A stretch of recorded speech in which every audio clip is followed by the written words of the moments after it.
So good morning, everyone. Everyone who knows me, I'm Judy Tackett. I'm the director of the Homeless Impact Division of Metro Social Services, and I'm a stickler starting on time. So I didn't want to start too early either. So it's 8:30. Thank you so much for all being here. I welcome you to this inaugural symposium where we discuss what homelessness looks like in Nashville. I'm really excited actually about starting to bring the community together around this dialogue. First, I wanted to cover some logistics. So if you're here early, you heard probably the fire alarm going off. That's a test. I think there's something they had to test, and don't worry about it if it happens again. Logistics. In the break, we're going to have a keynote session that's starting right now, and then at 10 o'clock that should be ending, and you will have time to go into breakout sessions. 2 of the breakout sessions were limited in seating, and you had to register for those. You need to have a ticket in your program. Yellow ticket is for the domestic violence breakout session, which is in room 313. Blue ticket is for the supportive services session, and that's in training room 2, and then the affordable housing toolkit session is in here. You do not need a ticket here. There's enough seating. Also, in your program, towards the back, you will see a survey. At the end of the event, whether you stay for the initial session or for the whole half day, please fill out that survey so we can improve as we continue these type of gatherings. The purpose today is to bring us as a community together in a forum to look where we have been, where we are, and where we are going. And doing that in a regular fashion, ideally every few months, to continue taking the measure of where we are in our community as it comes to building an effective housing crisis resolution system. One of the things these gatherings that I'm really excited about are also doing, it gives us more of a big picture. Last night, as I was preparing talking points, I just looked at what the last 2 years, what kind of new funding, federal funding, state funding, new collaborations has come into the city. And I added up that over the next 2 years, we have more than $10 million in new support fundings coming in for homelessness around domestic violence, around youth, around recovery, around families, and around our homeless management information system. So thank you all. That is what you do. That is really setting up what collaboration can do and how we talk to each other and talk about homelessness. So I think that's thank you for that achievement. That's really a good start. I now want to introduce my boss, Renee Pratt, the director of Metro Social Services, to say a few words. And Renee, thank you for your leadership, for your guidance, and for your support for me. Thank you, Judy. Thanks. Thank you. Good morning. As Judy stated, welcome to the first annual Pathways to Housing Nashville Symposium. We are really excited about you being with us today, and we appreciate you taking time out of your schedule to spend the day with us. At this point, I'd like to call on Ashley Oswald to join me. She is the newest member of the Homeless Planning Council, and she also serves on the Youth Action Board, which is a board of young adults who help our community shape how we reduce homelessness and unaccompanied youth and young adults. Thank you, Ashley, for being here.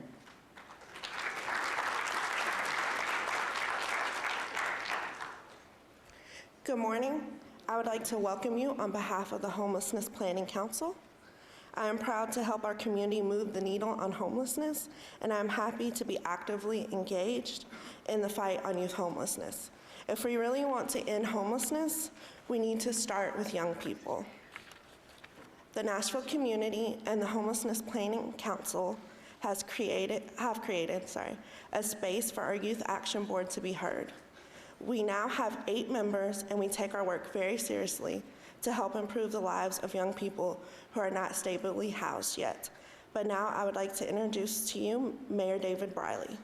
Thank you, Mayor Briley, for being here today. We appreciate your commitment to homelessness, and especially also your commitment to young people.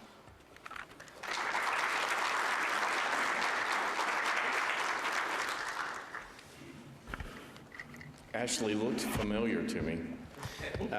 And as it turns out, I was at her graduation from Nashville State Community College a few weeks ago and got to shake her hand as she made it through. And she's transferring to Tennessee State University in the fall, so she deserves a big round of applause for her achievements. She also indicates that she's interested in a career in grant writing, so you might want to get her a card right now, or maybe an opportunity out there for you to have a good grant writer in the future. I want to say first, thanks to all the service providers that are here. It is great to be here and see everybody coming together, committed to making more progress when it comes to addressing the issues of homelessness here in Nashville. To Judy Tackett and the Homeless Impact Division, I want to say thanks for your hard work and leadership this last year, and in fact, every year. It's been an important year for the city of Nashville, especially with the Homelessness Planning Council coming together. As a result of the work of the folks in this room, I was able in the last year to do some things on the city's behalf to try and confront the issues of homelessness here. The 100 units of permanent supportive housing that's going to get built at 2nd and Gay is, we're pushing as hard as we can to get finance to release the RFP on that. And I may have to go down and sit in their office and wait until they hand it to me here in the next couple of days. That is possible. If you're from finance and you're here, you might want to go ahead and get that done so I don't come sit down there. It's a housing first approach, which I think is most important for the city of Nashville. We announced just a few weeks ago a new affordable housing program that's unprecedented in the city's history, and in fact, unprecedented, I think, around the country. Our MDHA is converting all of their developments to RAD, and we're going to invest $350 million with them over the next 10 years to add at least 1,000 units of deeply affordable housing, lots more units at market and workforce units, both to address the real critical need at the affordable level and to add supply, because both of those things work together to try and ease the spike in housing costs here in Nashville. As I said, the governance change that people have really been pushing us to do has really been a great success for the city of Nashville. And I think we've learned already that by getting a better governance structure, we're going to get more money from the federal government to help us with addressing homelessness here in Nashville. I think that's what Judy was probably referring to, or we hope that's what that is, just the beginning of a big increase from the federal government when it comes to addressing homelessness in Nashville. With Metro HMIS and addressing getting a more coordinated point of entry for folks who are homeless in Nashville, we know that's going to add to the coordination and help us all use our resources more effectively. I will admit that we wanted to get more money in this year's budget for HMIS. It didn't get there, but I did get some good news just in a couple of days ago that I think is going to help us identify some additional resources within the course of the next few weeks to help build out HMIS. I know that's news to Judy, so you might be happy about that.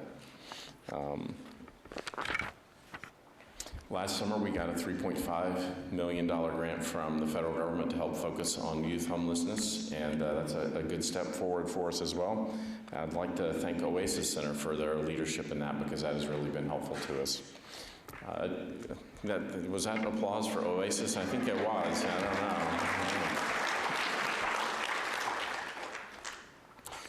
know. Now, not everything in our city is bipartisan. I'm just going to tell you that. Sometimes there's a partisan divide. But just a few weeks ago, we got to go over right in front of Operation Stand Down, and I see they're represented here today. And to break ground on 40 units of housing for veterans who have been homeless. And man, there were both Republicans and Democrats that were there like cheering that one along. So it's a great move forward, and it's happening as a result in great part through two entities outside of Operation Stand Down, or three: MDHA, Girontana Development, downtown developer, and Mike Kerb, a local record company executive who donated $500,000 of his own money to get it up and going. So that is a great step forward for Nashville. It's something that's really going to make a difference in the lives of veterans here in Nashville. And it's a good indication of the kind of collaboration that really works the best in Nashville. So if any of you have a check for $500,000, we can build 40 units. And I'll be at the top. You can give me the check as I leave. I was just joking.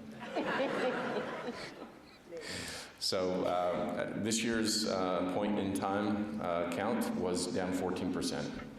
And that's better than up 14%. I know it's just one point of data in a bigger picture, but at least that 1 point of data was better this year than it was before, because as long as we maintain a consistent way of doing the count, it's better to see it go down than to see it go up. So that was some good news, and I attribute that to the hard work of everybody in this room.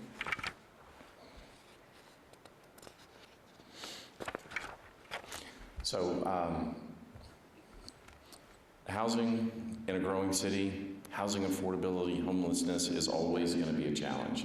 And it's going to require us both to invest more, which I'm committed to doing, and to collaborate more and to be more effective with the resources we have. We're making progress in Nashville on that. And there's really one person that I would like to acknowledge in that context today, one individual who in the last couple of years really has stood out in our city as we have tried to make this kind of progress. She didn't get paid to do it. She probably hasn't received much thanks for it. So as we reach the end of her term serving as a volunteer for the city, I would like to ask if Liz Allen Faye would join me here at the podium just for a second. I'd like to, I think Judy has something that we would like to give you. Liz was instrumental. Liz was instrumental in the creation of the Homelessness Planning Council.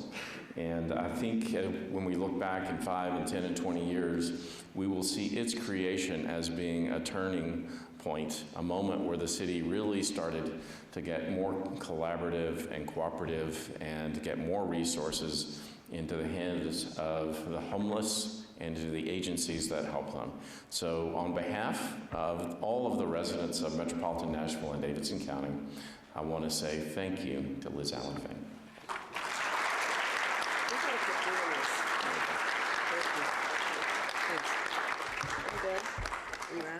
I'm done. I'm done. That is lovely. Thank you. Could we have a round of applause for our mayor?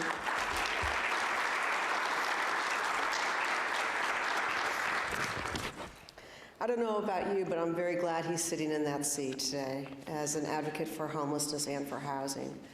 And again, as everyone else has said before me, thank you for being here. Thank you for the work that you do. It takes all of us to do that. And the work that we've done over the last couple of years within the Planning Council has been key, because it was a point in time where we could really look at how to bring together some different kinds of resources and make them work to leverage additional financial resources, to bring key stakeholders to the table who might not have seen a place for themselves there before, and to really begin the mechanisms so that we can keep homelessness a very brief, sporadic event. To that end, if there are planning council members sitting here, would you please stand up? I know, get your cup of coffee. May we thank them?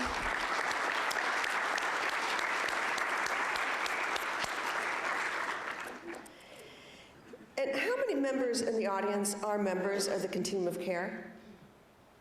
Look at that, yes. So for those of you who aren't, I'm going to tell you a really quick story. I promise, Judy, it's going to be really quick. So when I came on to the Homelessness Commission back 3.5 years ago, we had received a report. We had received some reports from other cities that said we were a little bit fragmented and disjointed, and that we didn't have any authority-making body within the city. So we started having conversations around the Homelessness Commission table. What did that mean? What would that look like if we did? Is it possible to look at combining the commission's function with the current COC's governance committee? And at this point, I have to give a shout out to Sean McDoon from Operation Stand Down. Thank you, Sean, because he shepherded the COC into allowing me to come and ask if they wanted to go on a date with us. And if you remember, if anyone was at that meeting, that's what I asked. Could we go, could we try some dating together? And we put together a task force of both commission members and continuum of care members to see what a model might look like that would best serve the city. And over about 6 to 9 months, we actually sat together and created a model that we believed would be workable, that took the best of both of the organizations, created levels of authority, identified who needed to be sitting at that table, and what their work would be.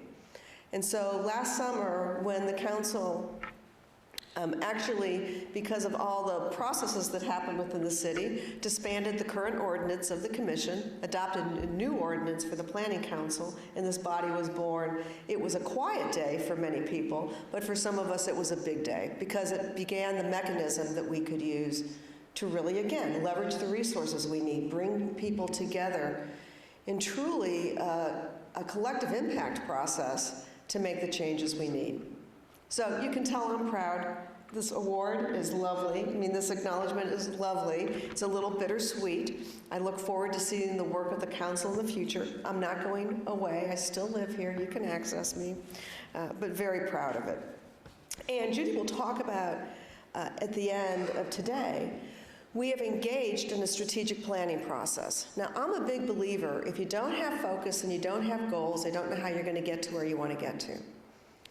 And because there was not that organizing body, we really were not operating with a city plan. Well, we have had a committee working for the last 6 months, and soon, and Judy, I'm not going to steal your thunder, we'll be presenting what the information is for a 3-year strategic plan that actually will involve everyone in the community. Because we know this is about taking care of our neighbors. This is about making sure we have good practices in place, no matter what services we work with in town, whether we're a business owner, whether we're an educator, whether we're a faith leader, whether we're a service provider. These are key. So I'm thrilled to tell you, you will be hearing more about that later. And with that as a context, we are really lucky to have Joe Savage with us here today. He's our local contact for the U.S. Interagency Council on Homelessness. And our local strategic work has been building on that framework of a best practices model that are provided by the federal strategic work. I will tell you, as we charged the committee to go out and do the strategic plan, the message was, please don't reinvent the wheel. There's a lot of good work out there. Go look at that work, see how it fits us, combine it with what we know is needed for Nashville and the unique qualities of Nashville. So you're going to hear from Joe in a moment, and I got to read this because I'm really bad at riffing a bio. You wouldn't want me to do that, I promise. Dr. Savage is a recognized leader with over 15 years of experience in the fields of homelessness, social policy, economic development, and human services administration. His prior work experience encompasses positions in which he was responsible for overseeing transitional and permanent supportive housing programs, continuum of care funding, strategic planning, and coalition building. His passion for this work has cultivated years of skills and expertise that have helped bring over $150 million worth of funding. Can I say that again? $150 million worth of funding to support housing and services for the homeless and community development projects. Dr. Savage's commitment to this work is rooted in his belief in the dignity of human life. He received a master's degree in social work and urban planning from the University of Pennsylvania and is a PhD in urban affairs and public policy from the University of Delaware. Joe, we welcome you.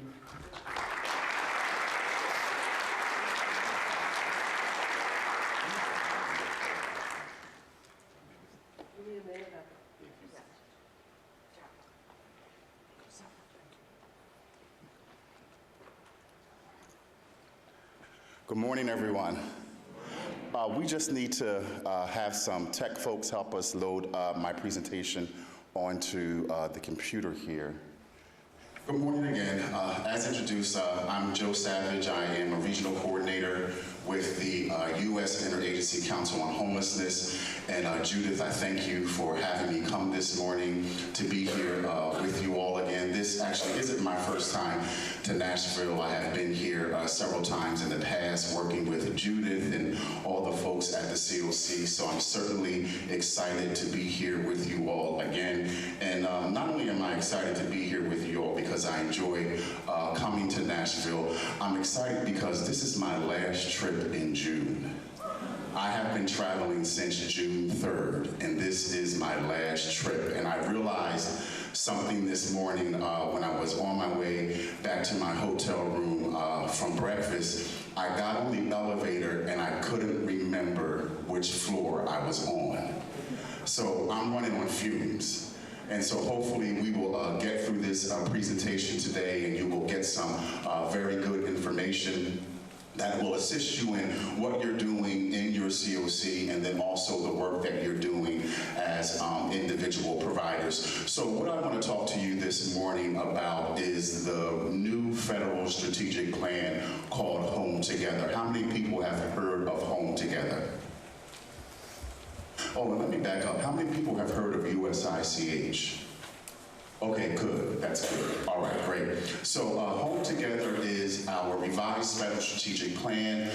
We felt after 10 years that the previous strategic plan, Opening Doors, needed to be revised. And so last year in July, we released Home Together. And the reason why I want to speak to you about Home Together is because this plan outlines what our priorities and our strategies are as it relates to homelessness at the federal level.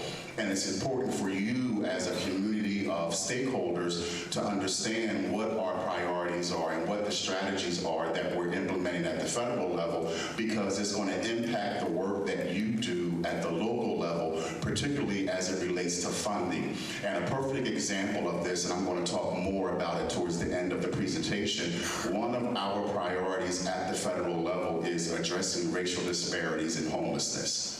That's a priority at the federal level. That's a priority in Home Together. And if you're familiar with the most recent HUD Continuum of Care competition, there was a question in that competition that communities were scored on, asking whether or not your community has done any type of data analysis to look at racial disparities within homelessness. So it's important that you understand what our priorities are in Home Together, because as HUD releases funding, as the VA releases funding, based on the priorities that we've established, you're going to see that reflected in those various NOFAs and in those various funding opportunities from the federal level. And then something else that we're encouraging communities to do is to look at Home Together, and then if you have a local plan to end homelessness, it may be time to revise that plan and to model it after the federal strategic plan. And I can tell you, the closer your plan aligns with the priorities and the strategies in the federal strategic plan, the better your community, Nashville, will be positioned when HUD releases funding or funding comes out of the VA. So that's what I want to do today. I want to talk to you about Home Together, go over what our priorities are at the federal level, so that when you hear the COC, if you're a provider in here and you hear the COC lead agency saying, hey, we've got to do this or we've got to shift in this direction, you'll understand where it's coming from. So this is my contact information. Please feel free to write it down. I can be reached easiest via email. I am really here to serve you, to serve as your link between you and the local community and the federal government. Anything from if you have a question about the plan, if you have a question about the priorities, if you're having difficulty dealing with your local housing authority or some other regional or local government entity, I'm the person that can kind of serve as that liaison to help you navigate that and hopefully to help you get some answers. So this is my contact information, and again, I can be reached easiest via email. So, Home Together. Were people familiar in the room with Opening Doors, the previous federal strategic plan? Okay, cool. So in 2010, we released Opening Doors, and that was the first federal strategic plan to end homelessness. So when we sought to revise the plan, and in terms of developing the title, we felt Home Together was really fitting because it really sends the message in terms of what we're seeking to do as it relates to homelessness at the federal level. We know that the solution to ending homelessness is more affordable housing, and folks need a stable place to call home. And then we know that the only way that we can get there is by working together. Cross-agency collaboration and coordination is key, and that's what we do at USICH at the federal level. We coordinate 19 federal agencies around the issue of homelessness, and we want your community to reflect that same level of collaboration and coordination across your agency. The days of operating in a silo where your agency is just doing what it does without working and collaborating with other agencies, that's not effective and that's not efficient. So we know that in order to get people home, we have to do this work together, and so that's where we get the title from, Home Together. So this next one is the promo video that we have for Home Together. You can access Home Together at our website, www.usich.gov, www.usich.gov, and all of the materials that I'll discuss today, as well as Home Together, are on our website. And hopefully this sound will play well so you can hear it. Home, a safe place where people can pursue their dreams, find support, and achieve success. Together, it takes all of us to ensure we all have the opportunities home provides. Communities across America are working together in new ways to end homelessness. We're making sure homelessness is rare, brief, and one time. Communities are striving to prevent housing crises from leading to homelessness. Recognize and know everyone experiencing homelessness. Provide options for shelter to all who need it. Connect people quickly to the opportunities of home with services that help them succeed. We've proven it's possible to end homelessness, but we have a lot of hard work ahead of us. Home, because the only true end to homelessness is a safe and stable place to call home. Together, because it's how we will end homelessness in America. Home Together. Read the plan, www.usich.gov/Home Together. All right, so that's our little promo that we have for the revised plan. So how did we get to the place where we were able to come up with this revised federal strategic plan? Well, we did a number of listening sessions across the country, and we did listening sessions with providers. We did listening sessions with persons with lived experience. We did listening sessions with COCs and community stakeholders, basically getting input from you all in terms of what you would want to see in a revised federal strategic plan, and then what wasn't working in the old plan. And so one of the things that we did in terms of revising this plan, we wanted to make sure that we built upon what was working. We didn't want to take out of Opening Doors the strategies that were being effective and that were working in communities. So we wanted to keep in the revised plan what was working, but then also add, based on the feedback feedback that we got from communities and stakeholders, more information about what you all felt was missing. And then we certainly made sure, and we wanted to make sure that we had persons with lived experience giving us feedback and getting their input. So we did multiple sessions with persons who have lived experience in order to get their feedback. So that's kind of how we ended up on this pathway to revising the federal strategic plan and developing Home Together. So in Home Together, there are certain areas that we put more increased focus on, and one of the huge areas was affordable housing. Opening Doors really didn't have a lot in it as it relates to affordable housing and how can communities get more affordable housing in their communities that's actually affordable to the homeless households that are being served. All right, so we wanted to put increased emphasis on affordable housing. Another area that we wanted to put increased emphasis on was prevention and diversion. There really wasn't a lot in Opening Doors around prevention and diversion, and particularly helping communities understand the difference between the two. And the way that we're looking at it at the federal level, when we talk about prevention, we're talking about an individual or a family who is currently housed. They're still in that housing and they're about to lose it. How can we prevent you from losing that housing if it's safe? All right, and then when we talk about diversion, that individual or that family has lost that housing. They are knocking at the front door of your shelter system. What can you do to divert them from entering your system and get them into an alternative housing solution that is safe? So we wanted to make sure that we put more in the plan around prevention and diversion, helping communities understand it. Also around unsheltered homelessness, and then also rural communities really felt that the previous strategic plan mainly spoke to urban areas and suburban areas and really didn't have enough strategies in there that could really pertain to rural communities. So we wanted to make sure that we put strategies in this new plan that could really be tailored towards our rural communities. And then also we wanted to put an increased emphasis on helping people move on. An increased emphasis around employment and education so that people can move on, so that you can begin to see you're having that inflow into your system so that you can begin to see an uptick in the outflow in your system.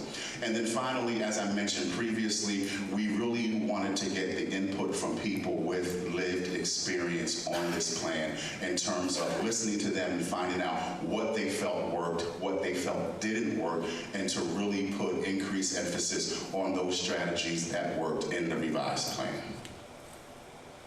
So we have a revised federal strategic plan. However, our goals have remained the same as far as goals around ending homelessness for veterans, families, youth, chronically homeless individuals, as well as single adults that aren't chronically homeless. And if you're familiar with the previous plan, all of these goals had dates on them. They had years on them. So the goal for ending families was 2020, and I believe the goals for veterans was 2015, and the goal for chronically homeless individuals was 2016. As you'll see on this slide, those dates are gone. Those year benchmarks are gone, and we did that intentionally because what we want communities to do, we want you to develop your own ambitious timeline for when you're going to end homelessness for veterans or families and youth or chronically homeless individuals or single adults. We want you to look at your system to see where you are and where you are in implementing best practices, where you are in redesigning your system, and set your own individual ambitious goal that is specific to your community. So the goals are still the same in terms of the populations and ending homelessness, and we'll talk about what that means in a minute. But we want you as a community to set your own ambitious goals. So these are still the same goals for ending homelessness. So the structure of the plan is really based around the operational definition in terms of how we defined what it meant to end homelessness at the federal level. How many people in here have heard of the term functional zero? Okay, great. How many people, please let me see a lot of hands. How many people have heard of the term effectively ending homelessness? Come on, put your hands up. Yes. Okay, and the reason why I wanted to make sure that you heard of those two terms, because at the federal level, we don't use the term functional zero when it comes to ending homelessness. We use the term effectively ending homelessness. We kind of all started out at functional zero and then kind of diverge. It's a long history, et cetera, et cetera. So a lot of you are used to functional zero. So at the federal level, we use the term effectively ending homelessness. So what do we mean when we say ending homelessness for veterans, ending homelessness for families? We're not talking about getting down to zero. There are too many other systems in this country, too many other policies that are negatively impacting very low-income households that are contributing to homelessness. And so it's not about getting down to zero, but when we talk about effectively ending homelessness, we're really talking about your system. We're talking about how your homelessness crisis response system is designed. And so when we define that at the federal level, basically we mean, when we say effectively ending homelessness, that your community has the system in place that if someone's homelessness cannot be prevented, that it will be rare, it'll be brief, and it'll be one time. So in other words, your system has the best practices in place, let's say housing first or low barrier shelter. Your system is designed so that if someone does become homeless and it cannot be prevented, that number one, it's not going to happen that often. Number two, they're not going to be homeless that long. And the way we've defined that is 90 days or less. And then it's only going to happen one time, meaning once they exit homelessness, your system surrounds them with the necessary support services so that they do not come back into homelessness again. So this is what we mean by effectively ending homelessness at the federal level. It's about your system and how your system is designed so that homelessness is rare, it's brief, and it's one time. So that's the operational definition of effectively ending homelessness, and that's what we use at the federal level, and that's what Home Together is designed around. So, if we're going to talk about effectively ending homelessness, we obviously have to establish some metrics that look at your system. And if your system has these certain elements in place, they meet these certain metrics, then we can say that you have effectively ended homelessness for a particular population. All right, so when we talk about the criteria and benchmarks at the federal level, we have established metrics for what it means to effectively end homelessness for veterans, families, youth, and chronically homeless individuals. So we have those criteria and benchmarks that have been established, and those are the metrics that really look at your system.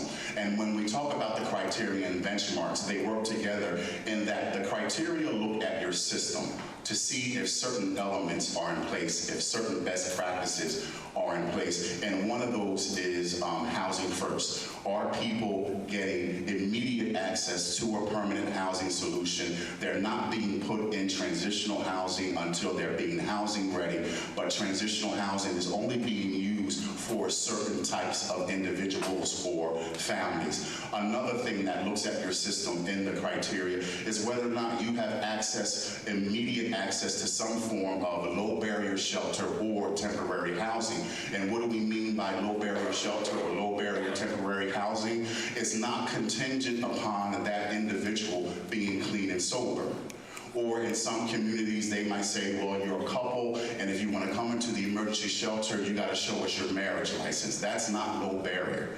And so when we talk about immediate access to low barrier shelter or temporary housing, we're talking about access to those resources that's not contingent upon some type of requirement or them being clean and sober. That's what we mean. Those are just two examples of what we mean by the criteria. A final criteria is whether or not your community has the resources in place to swiftly house people, to get them into housing quickly, and to give them the necessary supportive services. So let's say based on those three criteria, that let's say in your system, you say to us, the federal government, we have housing first, we have low barrier shelter, we have low barrier access to temporary housing, we swiftly move people into permanent housing. So if your system is saying that, you know, we have that in place and we meet those particular criteria, then the benchmarks are data points that analyzes your data, and if indeed you have those things in place, it'll show up in the data.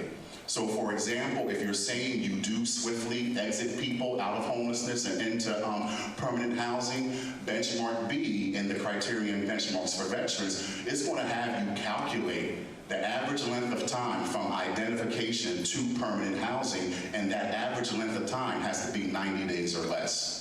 So the way the criterion benchmarks work together as metrics to measure your system to see if you've achieved the goal of effectively ending homelessness for one of those populations is that the criteria look at your system to see if you have certain best practices in place, and then the benchmarks are the data points that if what you say about your system is true, it'll show up in your data.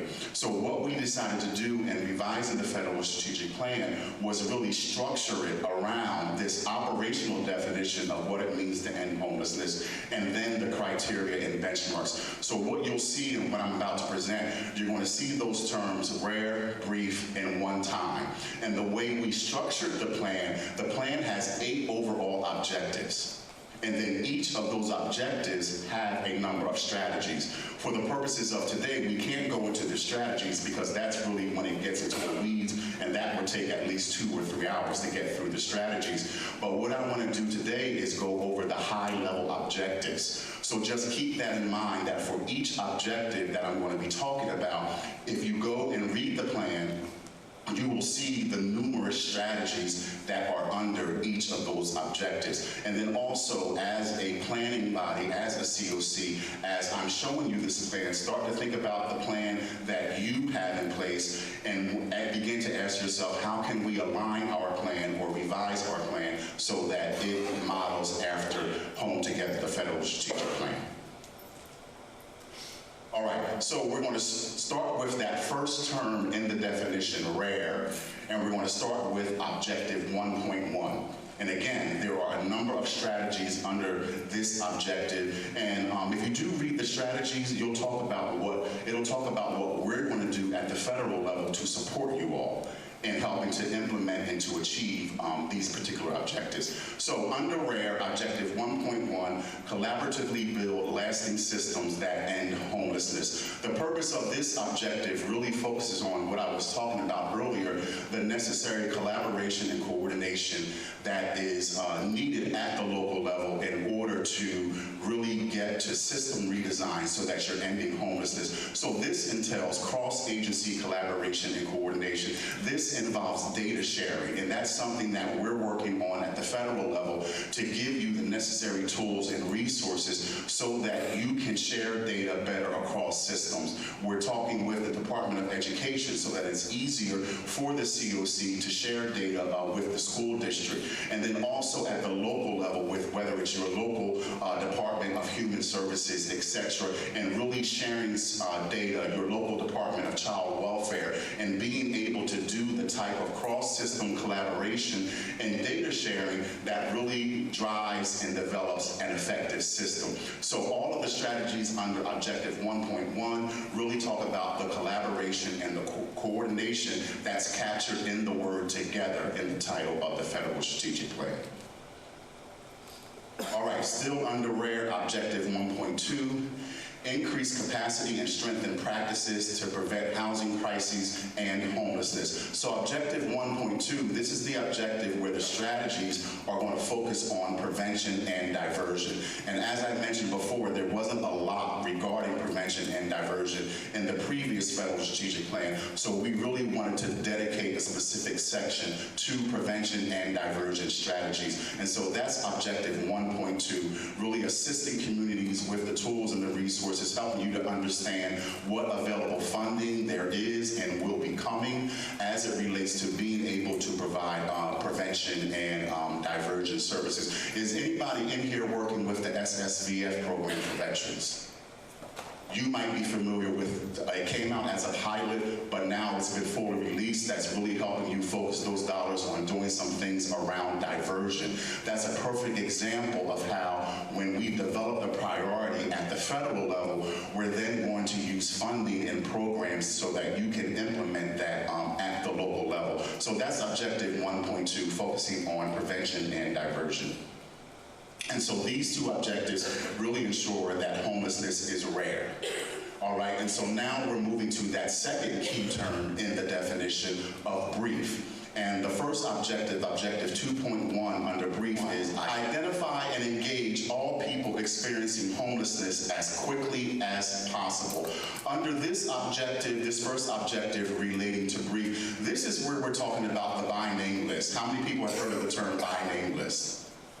All right, all of the strategies under this objective really pertain to helping you identify and engage all people. We want your community to have a by name list that lists individuals who are homeless within your system.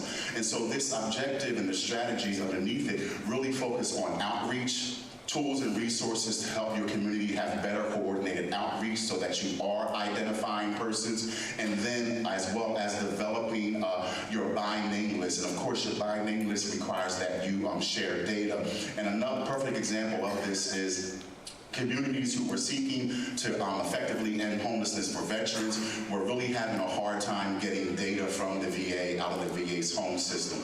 And for a while, the VA, while they were cooperating, the person that they were charging and coming to the case conferencing, etc., it seemed a little bit difficult for a lot of communities. Well, the VA saw that and they understood that, and now each community has a designated person in the VA. This is a new staffing position whose sole purpose is to coordinate with you as a COC and to provide you with the necessary, there it is. All right, so that's objective 2.1. It's really about outreach, coordinated outreach, so that you're identifying everyone and that you are developing a good by name list.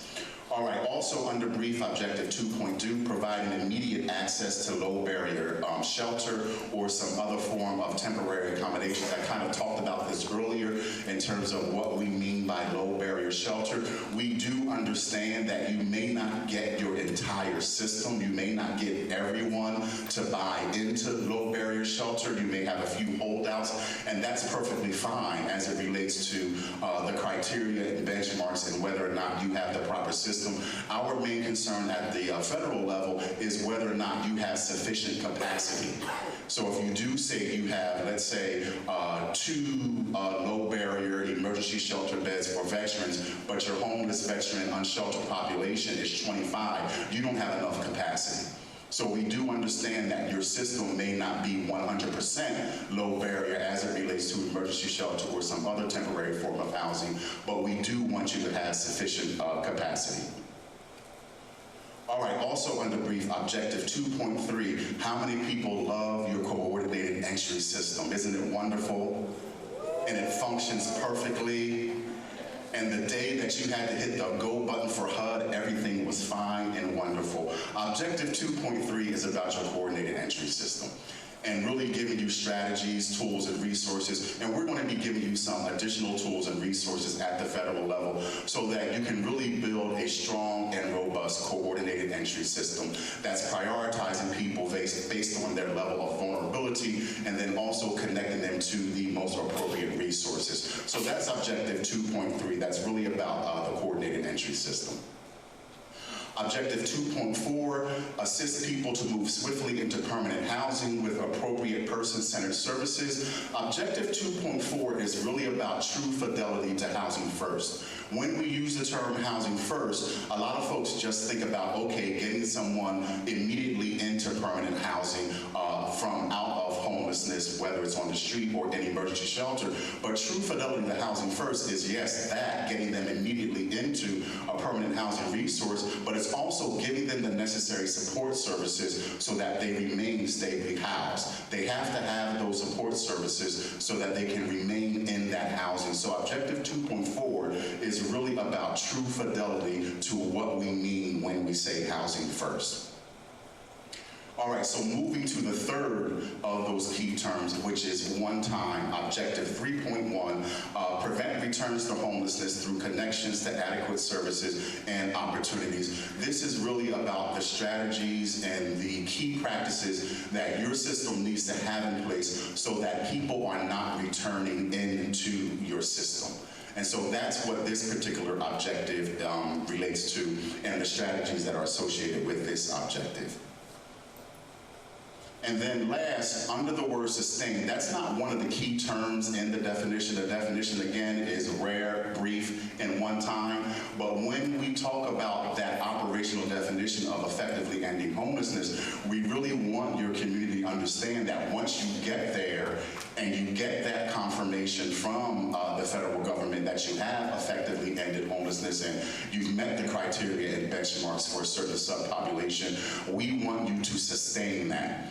And one of the things that we found with ending veterans homelessness in a lot of communities is that once they got there and they got the confirmation, there were a lot of additional programs that they had to now begin to develop in order to keep veterans stably housed. And so these are about strategies and best practices so that when your communities does get there and the system is designed so that you have effectively ended homelessness for one of those populations, that you're sustaining that progress. In other words, once you get there, you can't say meeting adjourned, everyone can go home, we don't have to collaborate anymore, we don't have to coordinate anymore. No, what it takes to get you there is what it's going to take to sustain it plus some. So that's the end of the 8 objectives. And if you go to our website, we have a webinar that highlights the plan. I encourage you to go and download the plan so that you can understand what the strategies are that are associated with each of those objectives. But before I finish, there's one particular area that I mentioned previously that I want to quickly discuss with you all, and that is racial disparities in homelessness. This is a huge priority for us at the federal level. And like I said, in the most recent COC competition, NOFA, there was a question in there asking whether or not your community has done anything to address racial disparities and homelessness within your system, and it was scored. So communities got points if they answered yes or if they answered no. If anyone in here that's a part of your youth work has submitted for a YHDP application in this round, there are questions in there that are scored asking about this same issue. We really want communities to begin to look at your data to address racial disparities. And what we mean by racial disparity is we know from research that blacks make up 13% of the general US population, but they make up 40% of the homeless population. And whenever the representation of a particular racial group within your homelessness system is greater than their representation in your general population, you have a disparity. And we know that this level of disparity exists within blacks, within Native Americans, within Alaskan Natives, as well as within the Hispanic population. Whites and Asians are underrepresented within the homelessness system. However, we know from research that the drivers for this are really issues that relate to policies that have been set at the federal level, whether it's housing policies, social welfare policies, that have had a disproportionate negative impact on persons of color. So we're talking about policies, we're talking about structural racism, we're talking about a lot of drivers that are really causing the racial disparities that we are seeing within the homelessness system. And so if you want to talk about ending homelessness as a COC, you can't do that without addressing the racial disparities that you'll see within your system. So that's just some more data about American Indians, Alaskan Natives. What do we want communities to do? The first step that we want you all to do to address the racial disparities is to look at your HMIS data. To pull your data, and you may have already done this. Has your COC already done this, looked at your data? So that committee started on that. Okay, great, great. So what we want you to do is we want you to look at your HMIS data and basically break it down by race. And then once you have that broken down by race, compare those racial categories to the same representation within the general population of your COC geographic area. So if you do your data analysis and you find that 55% of the persons within our homelessness system are black, however, when we look at the general population, they only make up 20% of our general population within our COC geography, then you have a disparity. And so that's the first step that we want communities to begin to do. And then even as the COC does that, at the COC level, as individual providers, pull your data. Who are the majority of your clients? Do you have a racial disparity within your program? All right, so really begin to look at your data to see if these racial disparities exist, and a lot of communities are finding that they do. However, there will be communities that will find, okay, we don't have a racial disparity. So, in our general population, blacks make up 20%, but within our homelessness system, they only make up 10%. Then you don't have a disparity. But that doesn't mean, okay, game over, move on. The second thing that we want you to do is look at your program and system outcomes. Because you may not have a disparity in terms of the representation of people of color within your homelessness system, but let's say you look at how long are people being homeless within our system. You may find that people of color are being homeless at 2 times the rate of whites. Or one of the things that we know with the youth population, homeless youth of color, they're being sent into transitional housing for longer periods of time than their white counterparts. And so one of the things that we want you to do after you look at your data to see if the disparity exists. If it does, then it does. If it doesn't, that's fine, but that doesn't mean you're done. We also want you to look at your program outcomes. And to assist your COC's data community, the HUD has developed a COC racial equity tool. It'll do the analysis for you.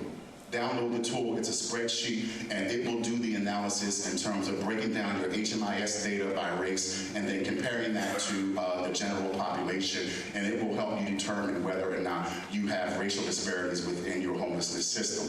And so then the second step is to really look at your outcomes and your program outcomes to see if you have disparities in your outcomes. And the way that your outcomes should really reflect that your system is giving everyone equal access.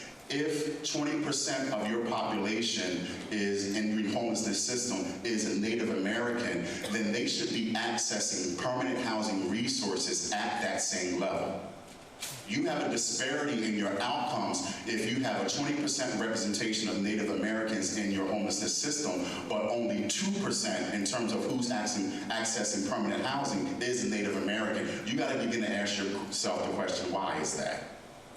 And so you want people to be accessing the resources in the same proportion that they're represented in your system. So NADH, the National Alliance to End Homelessness, they develop a tool that you can download from their website that will help you look at your program outcomes. So as individual providers, you can use that tool to look at your program outcomes because, as we said, even though from the federal level, we want the COC to be doing this, you can be also doing this as a provider, looking at your data, seeing if disparities exist, looking at your program outcomes, see if the disparities exist within your outcomes. And then for the COC and you all's data committee, HUD has recently released Stella, which is a tool that's associated with what used to be called the AHARS, now the LSA. And Stella is something that you have access to as a COC. And Stella helps you look at your program outcomes. It can take your outcomes, it can flip them upside down, turn them inside out. It can do all this wonderful stuff to help you look at your program outcomes. And then Stella can break down your COC system performance measures by race, so that you can see how folks are performing by race. And then again, you can determine if those disparities exist. So we want your COC to look at its data. Number one, to see if the disparities exist. Then number two, looking at your program outcomes, looking at your performance measures to see if those disparities exist within your performance measures. So then, okay, we've looked at our data, we've looked at our program outcome. We do see the disparities do exist. What do you want us to do? Well, we now want you to begin to get the necessary folks at the table. USICH, we're going to be releasing a strategies document within the next month or so, and that strategies document is going to be focusing on how to address racial disparities. And what the strategies document is going to do is going to help you take that next step after you've analyzed your data. Now, what do we do? And one of the things that you have to do, number one, as homeless system providers, your focus is homelessness. But what's driving these racial disparities are other systems outside of homelessness. So you can't address the racial disparities by yourself. So you have to bring the criminal justice system to the table. You have to bring the behavioral health system to the table. You have to bring the education system to the table. And you really have to begin to have those discussions around the racial disparities that exist within those systems that's driving and feeding the racial disparities that you are seeing within your homeless system. And really begin to have those conversations. And something that you all can do at the COC level, you can use your planning dollars to bring in folks from various organizations that do work around racial disparities and how to address racial disparities. And you can use COC planning dollars to bring in those consultants to give you all that technical assistance. Because I'm going to tell you, if we're going to talk about addressing racial disparities, we got to have a conversation about racism. And that's a very uncomfortable conversation. And trust me, I know we just elected our first black president, but that did not mean racism went away. All right, and so it's really going to cause you to have that uncomfortable system that really looks at our country's history and that structural racism that is still prevalent today that's driving these disparities. And so it's really going to have a hard conversation, but you all can bring in the folks that can help you navigate through those conversations so that you can begin to address these racial disparities. And then the fourth thing that we want you to do, okay, so you're looking at racial disparities from the level of your COC. And then I've also been talking about also looking at your individual program level. Well, one of the things that we want to do is, okay, you're a program and you're providing homeless services to individuals, and let's say you pulled your data and you realize that 60% of our clients are African American, 60% are black. Start asking yourself the question, does our agency reflect the population that we're serving? Because what we found when we've done the research, and there are, SPARC has done this research, the Center for Social Innovation, the Racial Equity Institute, is that when you look at the frontline workers, the case workers and the peer supports, they are most likely to reflect the population that they're serving, but as you get higher up in the agency, it becomes more white. And then when you get to the board, you don't see any representation of the population that is being served. So we want you to begin to look within your agency and within your agency structure. And you have to have this conversation. You got to talk about things like implicit bias. And the reason why that's important is we all have biases and prejudices that we aren't consciously aware of. And it impacts the work. We know what the point that I made earlier about homeless black youth, they're going into transitional housing for longer periods of time because of implicit bias. Their behaviors, they're being viewed as more aggressive because they're outspoken. So you need transitional housing to get your behavior in order. Whereas their white counterparts are being viewed as more docile. So what's happening is there is an implicit bias that is operating at that front level that's causing black homeless youth to be homeless longer periods of time than their white counterparts. So even at the agency level, at the program level, you have to begin to have these difficult conversations around racism and implicit bias. Start looking at your agency structure and composition. Is it reflective of the clientele that we're serving? Is that representation even on our board? And so these are the things that we want you to do as a community to begin to address racial disparities. Look at your data. Do the disparities exist? Look at your outcomes. Do disparities exist within your outcomes? Get the key people around the table from the necessary systems to begin to have this conversation. What is it about your system that's feeding these disparities within our system? And then looking within your individual agencies, within your individual programs, and really addressing things like implicit bias, looking at the composition of your agency staff, particularly as it gets up higher, and really digging deep into these racial disparities so that you can begin to address them. So that's all I have for you this morning. I hope that I've given you a good starting foundation of the federal strategic plan, Home Together, and the high-level objectives. Download the plan, read it so that you can get those individual strategies, and then look for additional guidance from us on how to address racial disparities within your homelessness system. Thank you.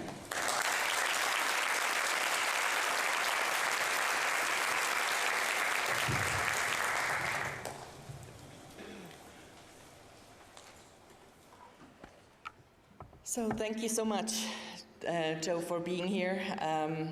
That was really, we wanted to, one of the things I wanted to get and link it to, why did we bring Joe Savage from USICH here and talk about the strategic planning process?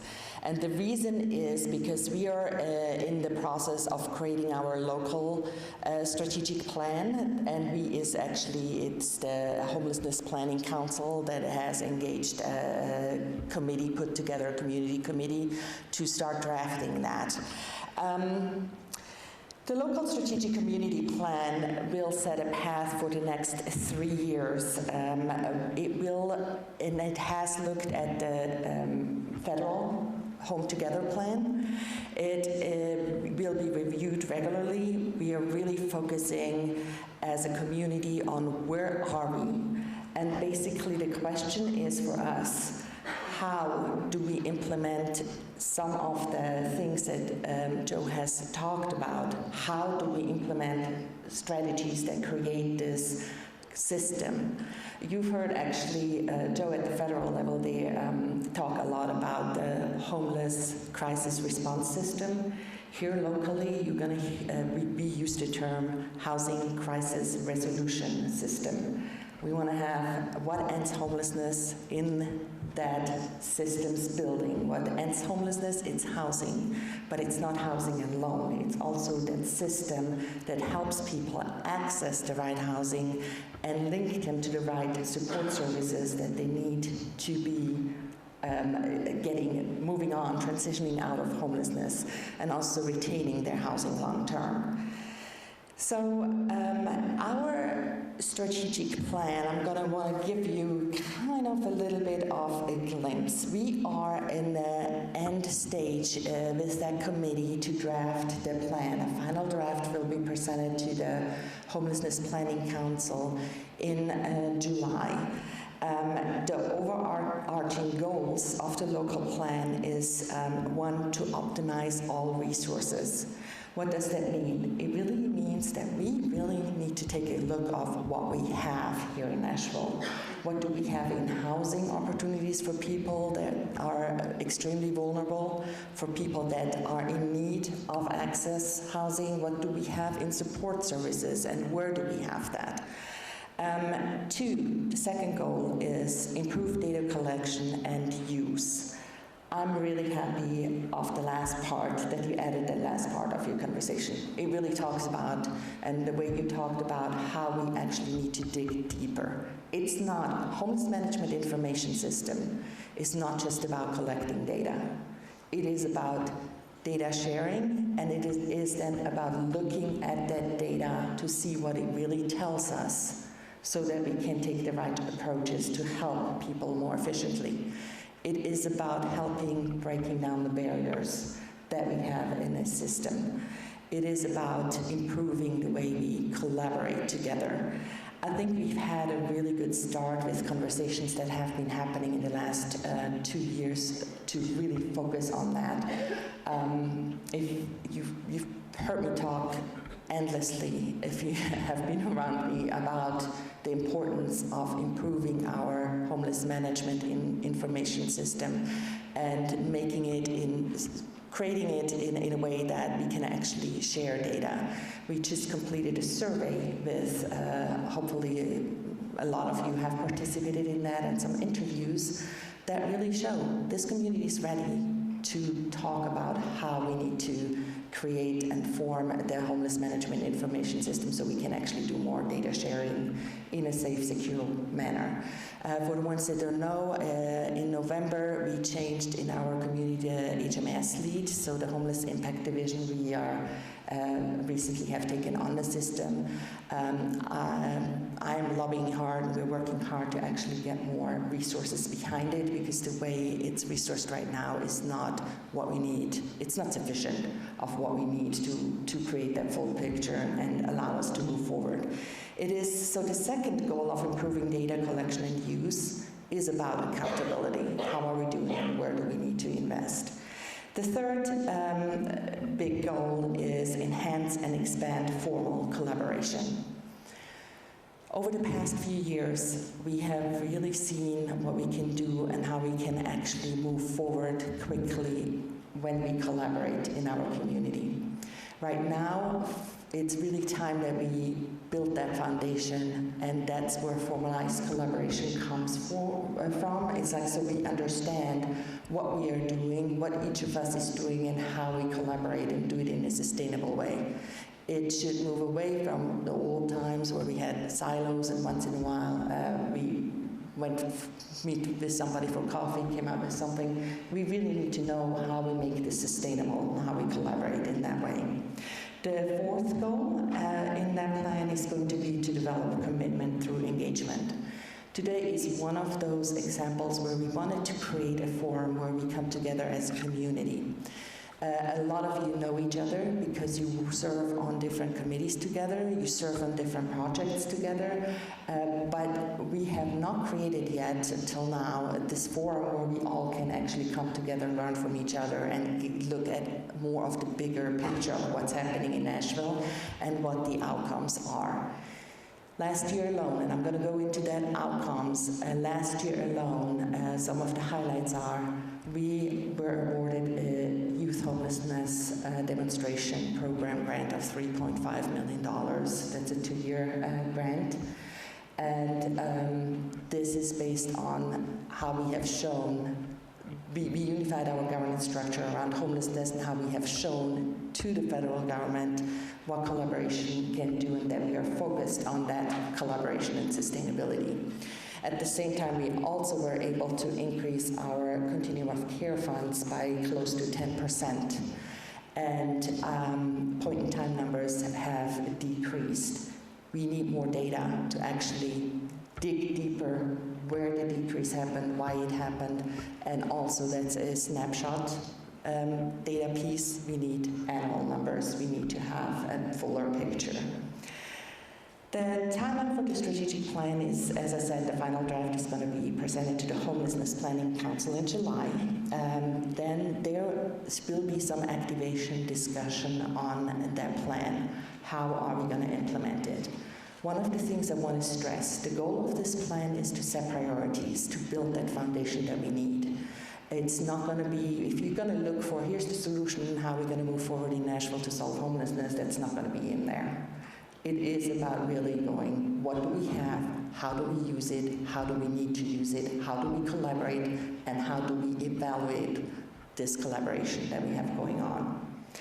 The plan will be formally adopted by the Homelessness Planning Council in August, hopefully. That's the target goal, and then we're really going to go and publicize it and talk about it more widely and make sure you have that. On that note, we're starting a newsletter, quarterly newsletter, and for the Homelessness Planning Council that will feature the work of committees. Committees will actually provide the content. In your booklet, you can look in there how you can sign up for that newsletter, and through your registration, you have been asked to sign up for it as well. The ultimate measure of success, we should never forget, is about ending homelessness for people without housing. For families with children, for unaccompanied youth and young adults, for veterans, for individuals with disabilities, and also for pretty much all the populations that you serve. We need to think as a community, we need to look at how can we prevent and end homelessness for every person. So a lot of times I am asked, and people want to argue with me, but Judy, really, truly, we cannot end and solve homelessness. It is about looking building that system that reduces the time. It really is about this very brief and one time. It is about the prevention piece. And it also is about if people are lined up in front of us without housing, yes, I do believe we can end homelessness for all of them if we work with them. So, but we also have to realize people will lose housing if other systems are not as strong as they should be. Education, justice system, domestic violence, if things like that happen, health systems. So that's where we also need, if we have a strong system, we can improve, and we must improve and look at a community how to collaborate across systems. I also want to, as I'm finishing up here, I want to thank everybody for coming out, and I really want to thank the Homelessness Planning Council members who are here, and in general of the work that they do. It's a lot of work, it's volunteer work. It's a 25-member board. It's really coming up on the first year anniversary. And if you want to learn who's on there and what is happening there, go to nashville.gov, or you can just Google Homelessness Planning Council Nashville. I tested it, it pops up there, gives you a direct link. We are really at the point where we're going to go into breakout sessions. I hope you have learned something here. So if you are, the breakout sessions will start at 10:30. Again, if you are in the support services room, that's the 313 room. I think you go out, towards the left. The domestic violence session is in the training room 2. And then the affordable housing toolkit is back in here. So thank you so much for coming out. And don't forget to fill out that survey so we can improve what you want to see and move forward with that. Thank you.